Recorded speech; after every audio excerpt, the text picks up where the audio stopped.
I've been thinking about Sony, but no one shoots Nikon. I feel like, and don't hold me to that, but it's not a lot of people. How do you find that balance of, I want to be creative, but I have to run a business? I would say I'm still not 100% at it. Balance is not a real thing. Boundaries are. So I'm with Chelsey Ashford, photographer, wife, dog mom. Pig mom. We have pigs. We've got 2 pigs. We did have 10 chickens. Now we have 7, but that's living in the woods for you. Well, thanks for being here. I really appreciate your time. All that to say, because we are in town, it does make sense for you to physically be here. 100%. But if you're like, oh, I'm shooting in California, I can't be here, we could have still done it. So, well, I love it. Anyway, be on the lookout for a request. I might be hitting you up, San Diegoans. Yeah, that's right. Wherever you are. Okay, let's talk about coffee really quick. Okay. Do you drink regular coffee? I do drink regular coffee. I like it very much. Okay, I think I'm going on 2 weeks tomorrow caffeine free. Oh. Well, decaf has a tiny bit of caffeine in it, but I've been for the most part caffeine. Not like regular coffee. I'm not ordering like straight up espresso shots and being like, let's ride. Yeah. Which I was. And so anyway, it's been a really cool switch up and I have felt so much better. Really? Very much so, to the point where I'm like, I don't know if I want to go back, but I would love to find like a coffee alternative. Yeah. So I've been kind of dipping my toes into like a turmeric latte every now and then. That's kind of cool. Like a golden milk latte. Grateful Brew has a really good one I tried yesterday. But I have not been able to find a really, really amazing decaf that tastes really good. Okay. And that makes me want to wake up and make it in the morning. Wake up and do it. Yeah. Yeah. And so, if anybody has any requests or referrals, recommendations is the word I'm looking for. There you go. For coffee, decaf, that'd be amazing. So what do you do when you watch TV? Do you just watch it? Like, I don't even know what that feels like. I put on my bathrobe and wrap in a blanket and have some Cheetos. Oh, hey, you're a Cheeto guy. Well, I do like Flamin' Hot Cheetos. This podcast is not sponsored by Flamin' Hot Cheetos, but if you want to send them, I will eat them on camera. But it can be very quickly. It can be. I love to chill. I love to work really hard and I love to relax. Yeah. So that I can work really hard again. 100%. I feel like that's the thing. Because of it, I don't know if it's the creative industry or I've just been on set long enough to watch a show and like, oh, I know how they did that with that lighting rig, or, oh, I don't know how they did that. Right. I want to know. Right. So I find myself watching things in a different way. Right. Like, oh man, what kind of crazy camera rig did they do to do that shot? Because you want to incorporate it into your workflow. Well, I don't have like $107,000 camera, but I mean, to like spin on a riggy thing. But maybe one day. I know. Well, let's talk about gear really quick. What are your favorite things that you're using right now? My camera. Which one do you have to? Or did you just get a new one? Is that like a thing? I've been thinking about Sony. But I've been a Nikon girly. You have too. Oh my gosh, we're Nikon. I know, Nikon people. But no one shoots Nikon, I feel like. And don't hold me to that, but it's not a lot of people. It is like I don't know, we're rare breed now. Yep. But I love Nikon because of the ergonomics of the camera, the user interface, the menus are easy to access, very easy much so. to understand. Yes. And also it just feels, so I don't have a mirrorless. Not yet. What? I do think it's coming. I did not expect that out of your mouth. All right. So I have a D810, a D5, and a D850. Okay. And I've been using the D850 a lot for everything. Yeah. But for certain things like events where I need to just rock all day, I'll do like the D5 because it is a pack mule workhorse beast of an animal. And it does really well in low light situations to where I almost don't even need an external flash or anything. But a lot of what I do is commercial stuff that involves flash. So I love that I get to take my time, strategically place the lighting, execute the shot, again, minimizing the edit time. Right. The more you can slow down, think through it in the moment, the more time you're saving yourself later on. So that's... Yes. I love that. I don't know. I just love Nikon. I love when you push the button, it feels a certain way. Right. And if you don't know what that's like, go to Best Buy and click a button because it feels different than a Sony. It feels different than a Canon. It does. Yeah. I agree. Yeah. I agree. I have a Nikon Z6 II and a Z7. And then I was looking at getting the higher and higher and higher. And then I just recently decided, like, why am I doing that? Like, I have everything that I need. And I feel like that's just in general, when we get into this business, we're always like looking for the next thing. And like, what's that person have? And like, should I get that? And then it makes you have like imposter syndrome. And so I'm like, which one should I go for? But like at the end of the day, like I've really enjoyed every single lens that I've ever purchased, and I've got everything that I need. And I'm very grateful for that. So getting caught up in the equipment game sometimes is like not worth it. I know. And I had shiny object syndrome for a long time. Yeah. And what I realized was like, you can love all the things. Right. You can be a total gadget nerd, which a lot of photographers are. Mm-hmm. But I realized, I forget what I was doing, but I realized they were tools, not toys. Mm-hmm. And as soon as I started to shift my mindset around, like what we're using right now is a constant light, video light, which is great. I've been using those on all my like brand shoots and stuff like that versus any kind of like flash. Which is cool for the mirrorless stuff because you can see the shot before you take it. Exactly. And it looks so clean, and you can change your white balance right there, and it just looks so good. And so that's been one of my favorite new things that I've incorporated into like my commercial and my branding. And to be honest with you, you just need one. Yeah. Like for most things, you just need one. So it's like way less more. It is way less equipment that you're trying to haul around with your camera backpack and everything else in your life, And so are you one of those people, because I am, where you get home and you want to carry all the things? I do find myself unpacking the car, going, all right, it's 300 yards to my apartment. I'm just going to carry everything. I do the same thing, but I have to dote on my husband because that man will come every single day when I get home. He will come down to my car, and I will be broken because I will have, I do stack shooting. So I will shoot like 5 shoots in a row. Like yesterday I did 4. And when I got home, I was like, I am done. Like, anyway, so he's so sweet. And he comes down and he grabs all my bags for me. But in the mornings, I look like a pack mule because I'm literally carrying everything down. And we live out in like, BFE, but I'm still taking in everything from my car. And I ask myself every day, like, is this sane? Like, I could literally leave things in my car, but I get nervous. I'm like, maybe a bear will come and eat this, So, and you just never know. Gosh, yeah. We have bear. Hopefully not. Yeah. I mean, you might. Yeah. We just saw a mama bear and a baby bear yesterday. And so she's been out, and I was like doing a phone call yesterday and walking the dogs, and my husband was like, make sure you're looking for the bear. And I was like, I forgot. Like, that's kind of scary. Yeah. I know. I need to get some bear bells. Really. Okay. Truly. I just got back from hiking the Grand Canyon, which was right. I saw that. Amazing, but also terrifying. Yes. I was connecting that because it was like, oh, rattlesnakes in the daytime and poisonous scorpions at nighttime. Did you see anything? I did not personally. That's good. Thank you, Jesus. Yeah. However, a lot of our group did. Yeah. And we have a 5 or 6 foot rattlesnake on video very close to the edge of the trail. That's super scary. And I just thought, wow, what else is right near my feet that I don't see? Yeah. And on the way back, scorpions come out at nighttime. Yeah. And thank you. Were you camping? No, just we hiked from rim to rim. Okay. In one day? Yeah. I think my friend Lacey just did that. Lacey, if you're watching, can you please confirm that? Lacey Hennessy, she's a muralist here, and she just did it with a big group. Okay. And so is that what you did? You signed up for a group hike kind of thing? Yeah. So a friend of mine put it on and just did an open invite to hey, I'm going to go. Whoever wants to join us, let's go. So we had, this is the crazy part to me. We had an Ironman competitor.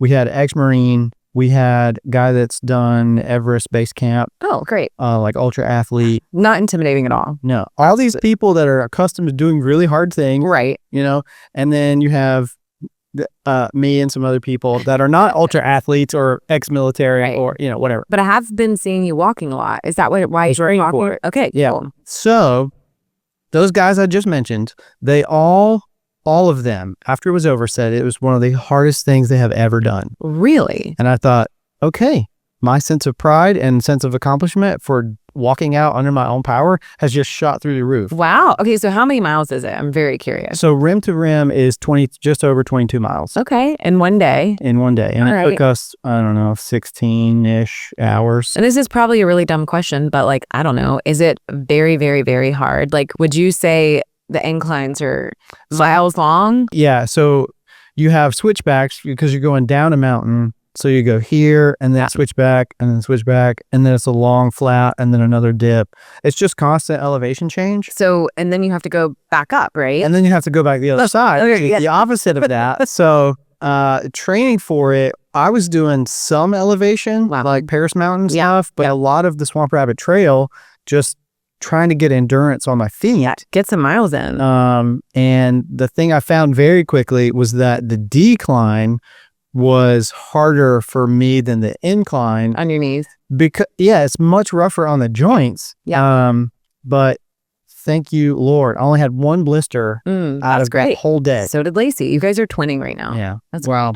It was really cool. It was amazing. The views, it looks like it looks like the stairs you're walking down or the trail or whatever is on the set, but behind the set is just this mural of green screen that it's not real. I can't. That's not real. Yeah. It's so big, it just doesn't seem. I totally get it. Like you're there. Oh yeah. I mean, I felt that way when I went to Switzerland. Like I literally opened. We came up in the dark from Zurich, and then we stopped by Lucerne, and then when we got up there, it was pitch black dark. This is actually a really funny story. Okay. And I was with my cousin and my best friend, and my cousin could speak broken German. Okay. I mean, pretty good German, but like, because she was living over in Tübingen. Yeah. And she was like going to university there and stuff. And so I was confident in her when we went to Switzerland because I was like, oh, she can totally speak the language. Well, it's completely different. Like Swiss German is a little different, different dialect. And so when we booked it, like this little ski lodge that was off season, we could barely understand what they were saying. She could. I couldn't understand anything. And then when we got up there, it was pitch black. So we were doing all the switchbacks driving up, and it was pitch black. And there was a car, just one man sitting in a car outside of this ski lodge. Okay. And we were so freaked out that we kept driving down the street to get away from him. And he would drive down the street. He was like trying to tell us, I'm the person you're meeting. I've got the key to the lodge. I'm letting you in. It was the husband of the wife that we had talked to. And we just like didn't understand that. But anyway, it all worked out. And then in the morning when I was listening to Beach House, it was like one of my favorite things in college. I used to go to sleep to all the albums, you know. Anyway, Beach House, love you. But I was listening to Beach House and I opened up the windows and I just started bawling. Because the mountains are like this far in front of your face. Like they're huge, vast, wide, tall, like just gorgeous. And it's vast. It's like it just stunning. Goes. I know. Yeah, I know. I love traveling. I haven't done it in a couple years. Well, yeah, it's been since 2023. Like out of the country or like a big trip. Yeah. But hopefully we can soon. So yeah, more power. I've been doing like little trips, in the United States. Yeah. This has kind of renewed my like, oh my gosh, I'm having flashbacks of when I backpacked through Europe when I was 19, 20 years old. And I just thought, where did that version of me go? I want you back. I was just thinking about this when you were setting up. Do you remember how long your hair used to be? Yeah. Do we have to talk about it? It was like as long as hair. It was awesome. And it was curly. It was long and curly. Yep. I remember. We can post a picture on the screen, I guess. Oh, yeah. We go way back. When did I first meet you? Well, I don't know, because I moved to Greenville in 2008, so I think it was really close to that. I think so, too. I moved back to Greenville in 2000 and, well, if I met you in between college, like, because I came back here all the time. Okay. But I moved back to Greenville officially 2011. And so I think I met you either, like, in between or, like, right when I moved back. Huh. But, yeah, I worked a lot of really crazy jobs and then finally took the leap of faith and did full time. I feel like that's me too. I don't know. Is that every photographer? I don't know. I honestly love that I had that foundation though, because I do feel like it really helped me build people skills. Oh yeah. And a ton of other skills. Like I don't know who I would be without that. You know, like I waited tables, and I actually loved waiting tables. Yeah. I still would wait tables. Like I absolutely loved it. I don't know why. I would say me too, except for I would wait tables if it didn't matter. Yeah. Like if it didn't matter, like, hey, I'm just going to go have a shift a week here. Yeah. It's fun. Yeah. Not like my livelihood. We met a girl in Charleston this past weekend who was pulling in like $500 a table at a restaurant she was working at. And I was like, you go, girl. And it was her career, and she was absolutely murdering it. Oh, I'm sure. Yeah. I was like, this is so cool. But anyway, I loved that portion of it. And I love like the short-term memory, like where you would have to like, I hated writing things down. It was like a game. Like I wanted to like hear your order and let me see how much I can get. like go do it really quick. But also I worked at Teddy Bear Portraits for a while, which I did that. And I was in charge of all the Sunshine House of the upstate. And I would go set up at like 6 a.m. And then right when the kiddos started coming in, I had a studio set up. It was my traveling studio, and I would take all their photos. Oh, wow. And so I was doing that. I was working at Bello Fellow, RIP. They're no longer existing. Yeah, they closed down. Place. Yeah, I know. And then I was working part-time at a bank, at County Bank. And then I was also doing my photography gig on the side. And then I finally went full-time photography and dropped everything else. But it was scary. Do you remember going full-time? Like it was really, really scary as an entrepreneur to be like, okay, this is a thing, and I believe I'm just going to do it. You believe you can just do it. I know. It's so scary. I had kind of the double dose of that, because not only did I go full-time, I went full-time in a new city that I've never lived in before. That'd be hard. With like zero contacts. Yeah. My journey into photography was fueled by a boss. Thank you, Mark, for encouraging me to take the leap of faith. Because a lot of people, you know, I feel like I was a decent employee, but I was working 6 days a week. And what were you doing for Mark? I was folding clothes, selling clothes. Okay, so you're in retail. Clothing store, yeah, cool. Retail. The shop's called Butler's. It's in Florence, South Carolina. They sell amazing menswear. But yeah, he was really encouraging to me that he wanted to spruce up the store. Yeah. And say, hey, do you have any coastal pictures we could put? So at that time, I was just learning you could print onto canvas. So I ordered a couple of beach scenes on canvas. That turned into people seeing them, asking me for like, oh, do you shoot weddings? Do you do babies? All the retail. It takes a question for you to like jump into something new. And that's so cool. It got to where I asked him, I was standing there checking somebody out, and I remember this vividly. Inventory.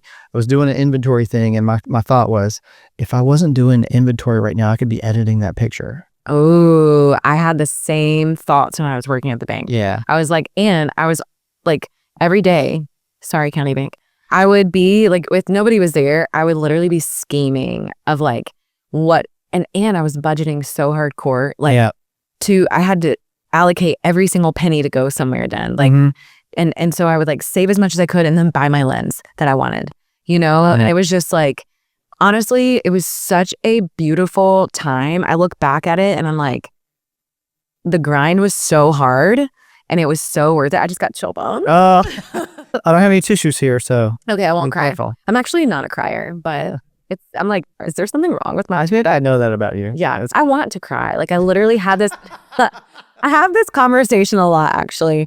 But like, I have reached out to several of my friends and I'm like, I just really need to cry, but I don't know how. Like, but in yoga, there was this wonderful song that was playing one day and I just felt like I needed to cry. And so I was like, oh, this is the song I'm going to cry to. And so I got in my car and I listened to it and I freaking like boo-hooed on the way home. And I was like, yes, this is the release I needed. It's so important for you to cry. Oh, no, it is. What is wrong with me? I watch an episode of Bluey and get after it. I do like tear up though. Like if I watch, what is the influencer Jimmy Darts? Oh my gosh, I love him so much. He gives back to the homeless population. Yeah. And he'll like go and ask questions. He's like, hey, do you want to give me, or can I have $5 for this little box and you can open it and see what's in it? And a lot of people are like, no. The person who does, they end up winning like $500 or $1,000. Mm-hmm. Sometimes he takes people to like all these games, but I will straight up get teary-eyed when I'm laying in bed at night. I'm like, huh, Jimmy, you're so sweet.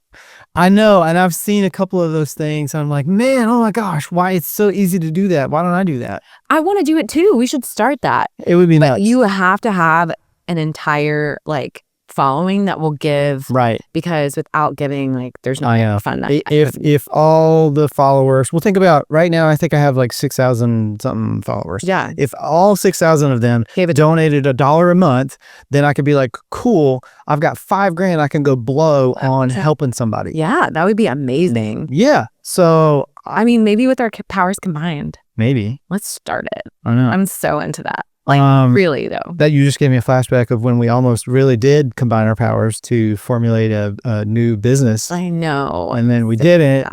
I know. And they said, hey. I know. It's like, I just cried a little bit. Did you see that? You clicked a tear at me.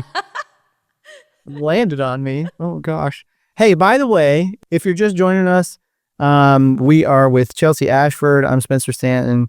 And Chelsey and I have been friends for a long time. Colleagues. You are a brand photographer, commercial, portrait, family, lifestyle family. Yeah. And no longer weddings. No longer weddings. No, what else do we weddings. say? I do events.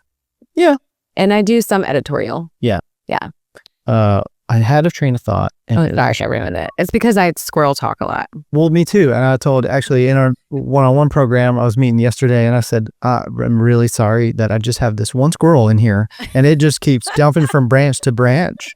It's like ping-ponging in my brain all the time. I'm like, but honestly, that is being a creative. Like, if we didn't have the squirrel, we would not be creative. I'm totally convinced of that. Right. So I totally agree. And the problem that I face is get like obsessed on a side project and then have to go, what am I actually doing? This is one of those things. The backdrop that's right here right now, I started it, didn't know what I was doing with it, and then I realized, oh, wait a minute, I actually do have a purpose for this thing. Right. And I have a client that I work with a lot, and I wanted to give them headshots as like a thank you gift that are very unique. And so we did, and I'm like stuck with it. Like, I mean, you can put stuff over it. Yeah. No, so I use it when I do my coaching calls and stuff. Oh, yeah. And I film in front of But you're like, why did I create a cute beehive? Right. I like it. I mean, 2024, the hexagon shape was in. I mean, I'm still into it. Yeah, I'm into shapes. Like, I know. And it lights up. They're cool. Colors. Yeah. Oh, well, see, that's even cooler. No, you want to see it? I mean, yeah. So it is. Wow, that's so fun. Anytime I do of that voice, I always think of Miss Rachel. I have a niece now, and so like my brother and sister-in-law have introduced me to Miss Rachel, and then we watched a parody of Miss Rachel, and she's like, margaritas. And like every time that like I make that voice, like we will be talking in that voice, and I'm like, thank you, Miss Rachel. Yeah. But you know, it is what it is. I know. It makes life a little bit more fun. I know, right? Yeah. I don't know if anybody else does this or if you do this, but we talk in voices. Talk to myself in voices a lot. Even when I was setting up before you got here, and I was just like, oh, this is so great. And I'm like, I don't even know what that voice is. I know that about you though. Like I've heard many of your voices, and I do the same thing. But it's like, if we don't have them, then like, what are we actually doing? You know? So I do have a couple of questions. Okay, sure. That I just wanted to say. What was a defining moment where you knew you wanted to be a full-time photographer?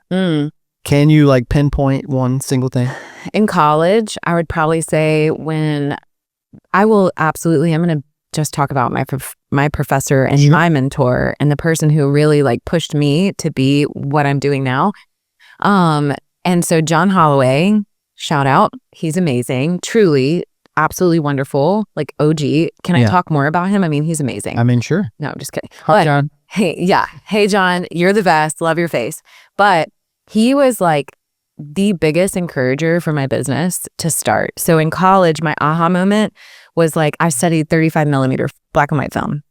And so I was doing that, and then I was like doing the whole darkroom thing, printing everything. And I remember like flipping through my books of like prints with John Holloway, and he was like, Chelsey, you are amazing. Like, you should do this for a living. And I was like, you can be a photographer for like real life? Yeah. Like, I didn't know that that was a full-time job. I really didn't. Back then, I was studying my first year to be a photojournalist, so I could write, and I love capturing like in the moment stuff, you know? Yeah, I could totally see you doing that, by the way. Love it. Like, if you dropped everything and did it, I'd be like, yep. I shot for newspaper for a while. Okay. Also, by the way, other random job I had. Yeah. But And I guess at this point we would just call it a 1099 because Sure. 1099 everything. Yeah. But anywho, so I would say in that moment in college, probably my junior year that's when I started my business.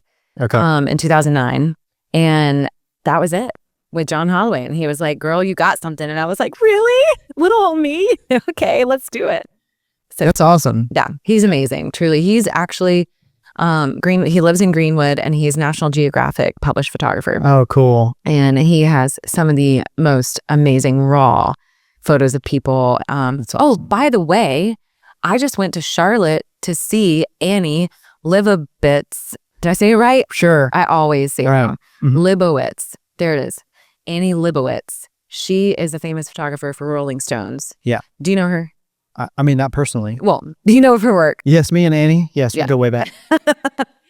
But her work is so incredible and it was so inspiring. By the way, she is right now having a gallery showing until August at the Mint cool. Museum Okay. in Charlotte. Totally worth going. It was so inspiring. It made me want to pull my 35 millimeter back out. Truly.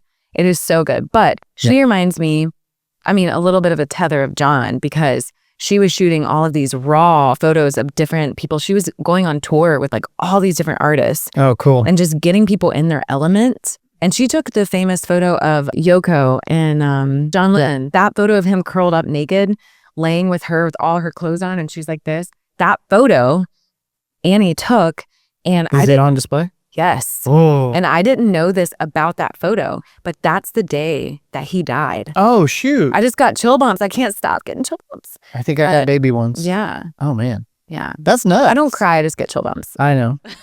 You just wait till you're in your car and then you I'm going to cry on the way home. I know. Oh, man. No, I didn't know that. I think I need to go take a trip to Charlotte and see that. Absolutely should. It's so cool. So you have a business, right? It's a creative business, but it's still a business. Oh, yeah. How do you find that balance of, I want to be creative, but I have to run a business? Oh, man. I would say I'm still not 100% at it. Like, I think I have a lot of both qualities of being a business girly, but also being a creative girly. And I think that's why I like commercial and branding so much, because I love being in the commercial world because it's business heavy. And I love the branding thing because it's other people's businesses and I'm helping, launch or just create content for. And so I would say like the biggest way that I've started to find, like I'm not perfect by any means, would be just creating processes and finding systems that work. So like QuickBooks. What does that stand for? Like a SOP or like a playbook of how you do a thing? No, I just in my head, like I haven't but I have programs, right? So like QuickBooks, I'm doing all my invoicing. PixieSet, I'm doing all my booking for the most part now. Which that was a major game changer for me. So you enjoy the like set up a system and let it run? I mean, I still do a lot of stuff manually. Like I will sit back and forth with somebody in email until the sky is turned a different color. Oh gosh. But I don't love to do that. Like I would much rather jump on the phone with someone. And that has been a major game changer. Like if I'm just straight up with someone, hey, I would much rather text or, let's send voice memos. Like if you have an idea, let's just bounce it back and forth. I know that that's probably not great boundaries, but it works for me. Yeah. Because the last thing that I want to do is sit behind my computer and email back and forth and talk about the same thing over and over again. Like, and so much can get lost in a text that, context clues of voice inflection or even in person facial expressions you can read a text 6 different ways and all they meant was like, hey, I just want to know if you can come at 10 o'clock on Tuesday. Yeah. But what you said was like, can you come at 10 o'clock on Tuesday? Like, it's not like that at all. And then I just imagine the little like emoji with like the squirrely or like the squiggly face, like But that's why I like voice memos because you can literally just send it really quick. You can save it and then you guys are on the same page. But so yeah, I've just been setting up systems like PixieSet is where I do all my galleries, like delivery. And then that's where I do all of my booking if I can. I mean, there's certain things that I just can't book through there. Right. And email, I'm still trying to figure that out. Like I haven't loved Honeybook. No offense to Honeybook, but it just doesn't work for my business. Like a email drip campaign? Yeah, no, not a campaign, but just like something to where people have like a touch base. Like right when they email, it's like, hey, thanks so much. I'll get back to you and blah, blah, blah. or like look over these or do this or do that. Like it gives them another button to press. Like that's super important. Jenna Kutcher talks about stuff like that. Like don't leave it open-ended. Like you need something for them to call to action at every step. Call to action is exactly what I was looking for. Yeah, there you go. But so anyway, I'm still figuring out that. And then other than that, like I think I heard this really great quote that I'm gonna totally butcher it. Go for it. But it was something like, balance is not a real thing. Boundaries are. And I was like, that is amazing. So I started to block off Mondays for just me to do editing, emails, touching base with people. Like if I want to go walk my dog, I do it. If I go to a yoga class. But I really try to like block off stuff now so that I can actually be a human being. Yeah. And I used to not do that. I didn't have the luxury to do that. I mean, I know I was grinding. I was like, whatever. Like I will do anything, anytime for anyone. And I still feel that way. Like deep down inside, I want to do it all. But like I know physically I can't anymore. Well, and that's what I was going to say was Alex Hormozy talks about time blocking and how beneficial it can be if you do it properly. Yeah. And so yesterday and today, I had conversations with 2 different people about that very thing. Really? And what it is for me is I'm securing time slots for myself to do whatever I need to do that is the grocery store, the bank, or it could be a haircut, it could be the dentist, it could be me laying on the couch. Like, hey, it's the middle of the week. I feel like I'm going to need 2 hours. I'll take that time and grab it for myself. Exactly. And the whole idea is like, sometimes it can get lost. And I feel like when I talk about it, it's like, oh, Spencer's just giving himself time to be lazy. But it's really the king eats first mentality, which is, I know that I was born to serve people and to be in a leadership position, but I can't do that if I didn't sleep well. Amen. I can't do that if I'm dehydrated. I can't do that if I'm not working out to take care of my body. Oh my God. To better serve other people. Yes. I've been doing extra push-ups at yoga because I'm trying not to be a weak girly. Like I need to be. Have you ever, I mean, yes, you have, but like, have you ever held up a camera at an event or a wedding or anything for hours on end? I know you have. This is a rhetorical question. Right, yeah. But like, your girl will be sore. How did that feel afterwards? Not great. How your shoulders feel afterwards? I mean, not great, but that's why we're working out. We're trying to keep things tight, you know? Well, and there's Angie, I forget her name, Dubois, I think is her name. She's on Instagram. She has made some funny videos like on the treadmill in the gym doing different, like holding a plate and just going like this because it simulates the, camera to face position. Yes. I'm like, that's funny. But it's so true. So true. And if I don't go to yoga, like at least 2 to 3 times a week, like I'm starting to get like tech neck, it's just like, oh yeah. Also, like I find myself hunching over because we're constantly like this or like this. You're doing this motion, I know. So I'm like always trying to like open my shoulders up. Oh my gosh. And I remember one time I was at a yoga thing and somebody was like, you have rounded shoulders. And I was like, what? But I do. And I'm like, no, I don't want them. But anyway, processes and systems have helped a lot. And that is how I create boundaries. Well, I feel like that is super duper important if you're doing it as a hobby, do whatever, enjoy it, pursue the passion, right? Have fun. If you're doing it as a business, I say like those systems and processes are like building the car so that you can just drive wherever you want to. And it's like having a solar panel on the roof where you just say, hey, whatever happens, we can drive and gonna sweep in whatever happens, and the system is in place to handle that. So important. I love that. And that was something that I struggled with for a long time was doing everything manually and not realizing the power of delegation by automation. And I have fully embraced that in the past like 2.5 years. So what systems are you using? So share with your girl. Don't gatekeep. I love Smug Mug and Sprout Studios. Okay. I did look into Sprouts for like a CRM. Yeah. And just like, I don't know, nothing really clicked. Yeah. Like for my business. But anyway, that's great. I don't think it matters what you're using. It's just that you're using something. Yeah. I think that's the thing that's important. So for me, Sprout Studio did what I needed it to do. But I'm actually thinking about switching to something called Go High Level because it does all kinds of things. Right. And I'm so new into it, I can't even speak about it. But one of the things I do love is, and I'm pretty sure I'm getting this correct, Brad, if you're watching, please correct me, that you can do text reminders. Oh, nice. That is just all part of the same thing. MailChimp, you can do a text, SMS campaign. Yeah. But it costs extra. Right. High level, I think it's just built in. Yeah. That's cool. Yeah.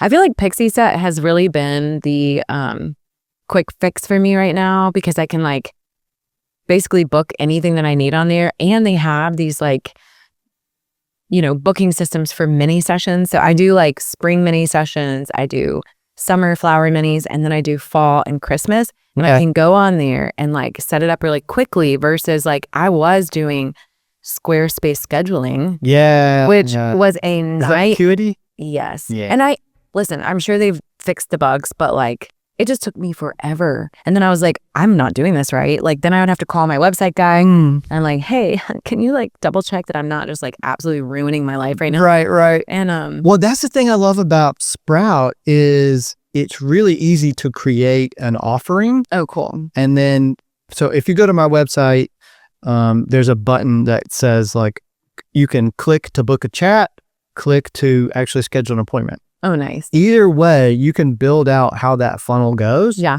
And you can strategically place offerings in that funnel. Cool. So if you only wanted to offer one thing, you could just set up your own individual thing. That's awesome. Create a button for it. Put it anywhere you want to. So is that a hosting? Like, are you hosting your website on Sprouts? Is that the thing? Okay, so that's just like a third-party web. Yeah, it's a CRM software, and I just integrated into my SmugMug. Yeah, cool. So your own SmugMug. That's like old school. I love it. I know, but like it's old school. Like it's I used to have unlimited storage. Really? Yeah, that's pretty cool. So that's where your website's hosted and where your photo galleries live. Mm-hmm. Okay, cool. Yeah. So I'm doing Pixie Set for photo galleries, and then I'm Squarespace for my website. Yeah. So it's two separate situations. I've started using SmugMug in a different way, which is instead of getting a cloud server where all my stuff is or whatever, I just use SmugMug because I already have it. Oh, cool. And you can upload PSD files, you can upload raw files. Wow. Whatever you want. That's amazing. So wait, so you don't have a hard drive or anything anymore? They're not on my desk right now, but if we go into my actual office, you'll see my hard drives, and I have them organized because I'm moving everything on those hard drives to SmugMug. Super cool. So that all my work is on SmugMug, and I can be literally anywhere at any time. Anytime. Any place. I can say, yeah, I can open up the SmugMug app, look at anything I need, throw it onto my computer, so edit, cool. put it back. Yeah. Yeah. So in that regard, that's why I love SmugMug. Yeah. Because it's like super easy to upload and download from, and it's unlimited. Yeah. That's rare. Yeah. So that's really cool. It is. That's awesome. I enjoy it. My question is, how do you keep your creativity alive when you're feeling stuck? Like, what's the thing that brings you back? What's the thing that gives you that spark or energy to create something new or different? Honestly, like having conversations with my clients, like, because I feel like there's been a lot of creative elements brought into my work with branding. I feel like I get a lot of creativity from that. Like, I don't really feel necessarily stuck. I feel stuck in different ways. Yeah. But like, I haven't felt super stuck, knock on wood, in a while. But like, I haven't done any like really amazing personal work in a long time, which I would be very interested in. I did do an art showing or a gallery showing at the beginning of this year, and I did create something conceptual. It was this transformation that I've changed so much in the last few years because of, everything in life. Right. If you're not changing, you're dying, right? So it's like, definitely change is good. Yeah. But I had this, John Holloway reached out and he was like, hey, we want to feature you in the alumni show. And he was like, I need you to create something really cool and conceptual. Huh. And I was like, haven't done that in a very long time for myself. Like, I do it for other people, but like not for me. So it was so intimidating.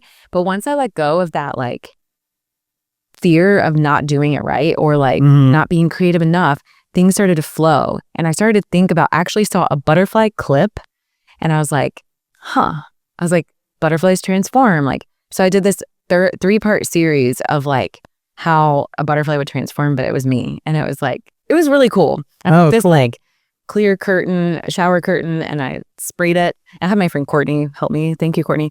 But like sprayed it, and then I was like in the cocoon, right? And then I like busted out. And then the last one was like butterflies all over me. Oh, cool. Which was really cool. And it was black and white, which I love. Yeah. But I would say like just constantly creating for other people in a creative way has really helped keep the spark alive. Yeah. But I have felt stuck in the business world, like in the closed door, like how do I make things run smoother? Like just what we were talking about. Like I've definitely felt stuck in that. Yeah. Time and time again, where I'm like, wow, I know I could be doing this so much better. I just wish that I wish there was like a playbook. And of course, there's so much material out there. But that's the issue. I get decision fatigue, you know, where you're like trying to figure out what you're going to do. And there's so many choices. So, oh my gosh, I know. Yeah. And that's a slow burn. Like, I'm like, I'll just change one thing at a time. And if it works, it works. And then if it doesn't, I'll keep searching. Well, this is my only 10 seconds of sales pitch. Okay. So the thing I love about the Photo Lines program is exactly what you just said. There's so much information out there. Like, how do I do this? What's the thing you do? The program that we have is not a done for you program. It's a done with you program. And the thing that I love this, is that it is strategically built for your business. So you're just transitioning everyone to Smug Mug is really pretty much going on. Yeah. You should use Sprout Studio and Smug Mug.